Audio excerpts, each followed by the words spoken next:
5G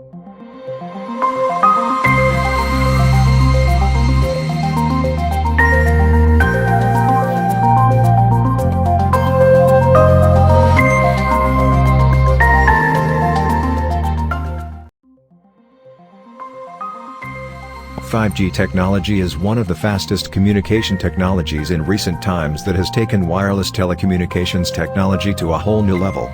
But now there is a worldwide buzz about this technology. People with different opinions about this technology say that 5G is a technology used for wireless communication.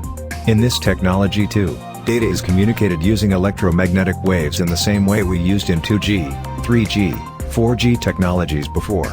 In the early days of wireless communication over mobile phones, the 450 MHz bandwidth was used, but in later times it was not sufficient for data transfer because of its low power.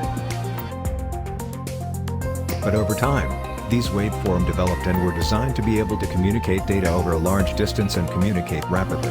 2G, 3G, 4G network bands were created accordingly.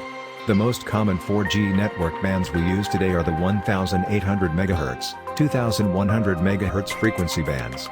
As the frequency increases in the network, the transmission of those waves further interferes. So, when you set up a network like this, you will be able to see network towers all over the country. In the same way, 5G has a higher frequency, so the ability to transmit these waves further is less than the 4G network we talked about. For this reason, it requires more transmission towers than 4G to transmit these waves during installation. However, when installing such a network, it is not the large transmission towers that are used, but a small type of transmission device called a massive MIMO. Are we now harming 5G, man? Isn't it? Let's find out. Various parties have said that the use of this 5G technology is dangerous. But you may not know that the microwave-owned mobile phones in your home kitchen are even more harmful to you.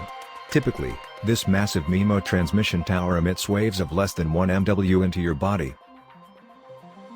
For example, suppose you light a 100 watts bulb in your house and you stand 20 meters away from that bulb, and then the electromagnetic waves emitted by the bulb hit your body, but those colliding waves are 1,000 times more than the colliding waves when you stand 20 meters away from a massive MIMO transmission tower. Also, your mobile phone is a device that increases the number of waves that reach your body. The telephone is always a device that we use close to the body, so the wavelength it emits to the body is relatively high. If you want to reduce the number of waves emitted to your body, all you have to do is use a mobile phone with minimal wavelength usage. Or stop using the phone altogether. Now you know that this 5G technology is not as harmful as the phone in your pocket. Increasing the size of the transmission towers is not a bad thing.